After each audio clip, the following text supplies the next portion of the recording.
Hello students, मैं doctor Shobha Jauhari, associate professor in botany, LBS government college Kotputli. आज मैं MSc final botany के students को उनके पेपर 10th में शामिल प्लांट टिश्यू कल्चर टॉपिक के अंदर सोमेटिक एम्ब्रियोजेनेसिस के बारे में बताऊंगी। ये टॉपिक बीएससी पार्ट 2 के बच्चों के लिए भी उपयोगी है।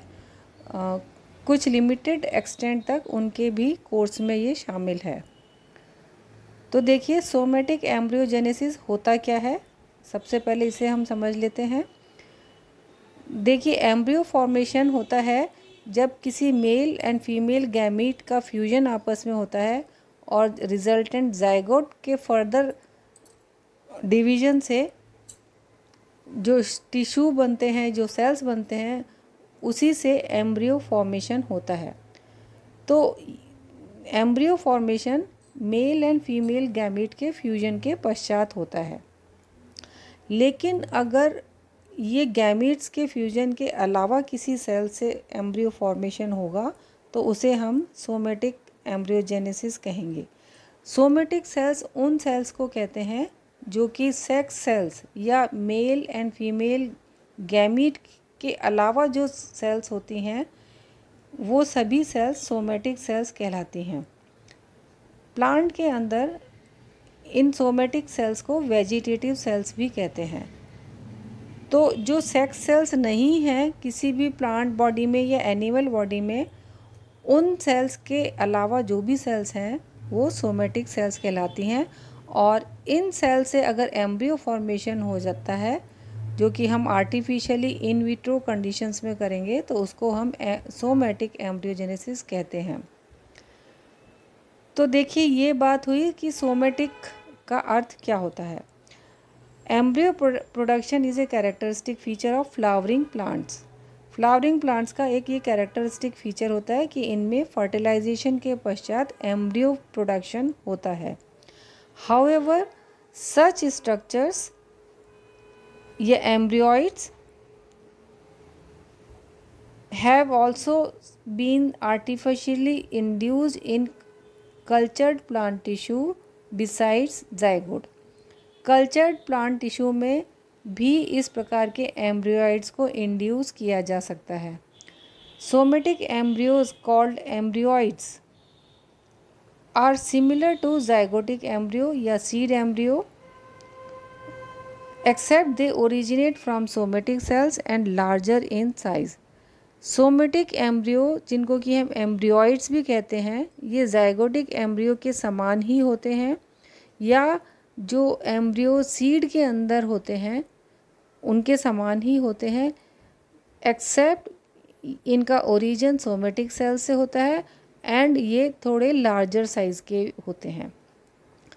Somatic embryogenesis was first induced in suspension culture and callus culture of carrot।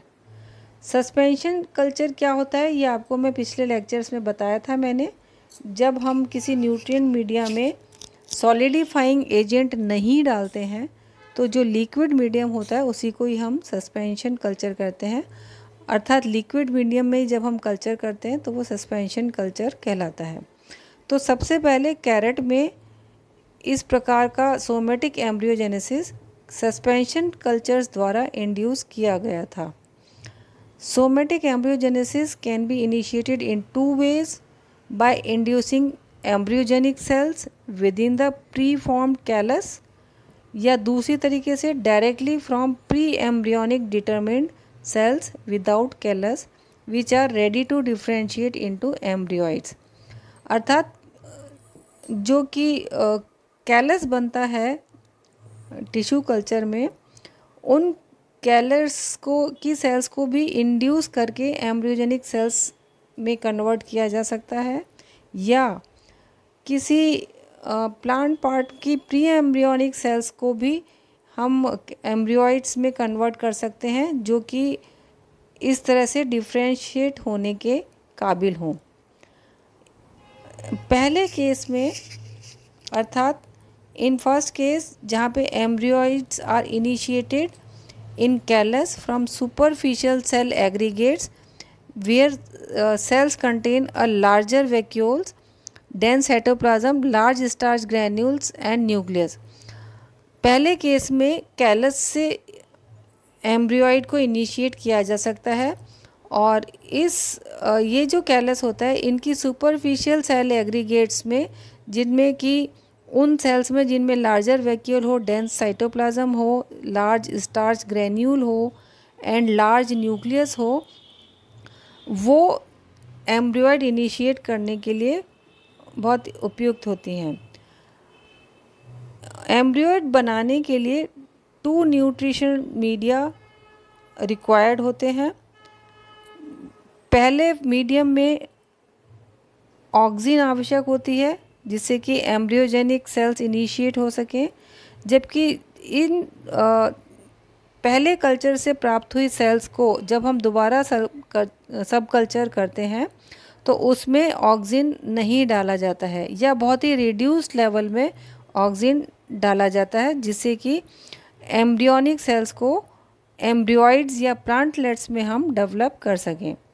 इन दोनों ही केसेस में reduced amount of nitrogen is also required. दोनों ही केसेस में एक नाइट्रोजन की आवश्यकता और होती है। The embryogenic cells pass through 3 different stages, globular, heart shaped and torpedo shaped, to form embryoids. ये जो एम्ब्रियोनिक सेल्स होती हैं, ये इनका जब डेवलपमेंट हो रहा होता है तब ये 3 प्रकार की स्टेजेस से पास होती हैं। ये स्टेजेस इनके बाहरी जो जिस तरह से दिखाई पड़ती हैं उसके आधार पर इनको हमने नाम दिया है। ये नाम है globular, heart shape and torpedo shaped. तो देखिए ये कैसे स्ट्रक्चर होते हैं, यहाँ पर मैं आपको पहले बता देती हूँ। ये देखिए हार्ट शेप्ड स्ट्रक्चर है और यहाँ पे ये देखिए टॉर्पीडो स्टेज हो गई और इससे पहले ये होती है ग्लोब्यूलर स्टेज। तो देखिए अगर एक सेल को अगर हम यहाँ से मान लें ये स्टार्ट हो रही है तो इसमें सेल डिवीजन होने से ये एक ग्रुप ऑफ सेल्स बन जाता है। ये ग्रुप ऑफ सेल्स इनको हम कहेंगे सेल क्लम्प। इसके बाद में जो फर्स्ट मीडियम हम लेते हैं उसमें ऑक्सीजन भी प्रेजेंट होता है। ये ऑक्सीजन इसमें प्रेजेंट है और इससे बनने वाली जो ये सेल्स हैं, ये देखिए एम्ब्रियोजेनेसिस की शुरुआत हो गई है। और इसमें कुछ सेल्स जिसमें आपको यहाँ पे न्यूक्लियस दिखाई पड़ रहा है, ये इनमें भी रेड कलर का ये न्यूक्लियस दिखाई पड़ रहा है, तो ये दिखाई पड़ रहा है। तो ये जो है इंड्यूस्ड सेल्स हो गई जो कि आगे चल कर के एम्ब्रियो बनाएंगी। अब इसके बाद में हम ये देखते हैं जब ये सेल्स इंड्यूस हो चुकी हैं इनको हम सब कल्चर करते हैं। तो सब कल्चर करते समय ये दूसरा मीडियम हम जो लेते हैं इसमें बहुत ही रिड्यूस या बहुत कम अमाउंट में ऑक्सीजन होता है या बिल्कुल भी ऑक्सीजन नहीं होता। तो सेकेंड मीडियम में सब कल्चर करने के पश्चात ये जो एक स्टेज हमें दिखती है ये ग्लोब्यूलर स्टेज हो गई है, अर्थात कि इसमें कई सारी सेल्स हैं और एक ग्लोब्यूलर फॉर्मेशन हो गया है। और ये आगे चल कर के डेवलप होता है एक हार्ट शेप स्टेज में, इस प्रकार का ये एम्ब्रियो बन जाता है। और ये लेटर स्टेज में एक टॉर्पीडो शेप का एम्ब्रियो फॉर्मेशन हो जाता है और इसमें इनको सही कंडीशन मिलेगी तो आखिर में ये प्लांटलेट फॉर्मेशन भी हो जाता है।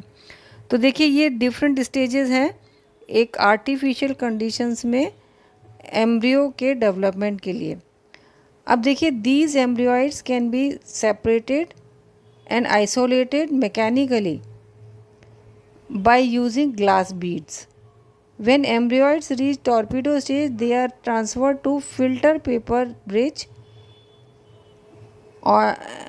and sucrose and kinetin medium। ये जो ब्रिज होता है ये एक sterile and plugged culture tube होती है जिसमें कि 10 ml of liquid MS medium होता है और इस MS मीडियम में काइनेटिन है 0.2 mg/L एंड सुक्रोज भी होता है 2% वेट बाय वॉल्यूम।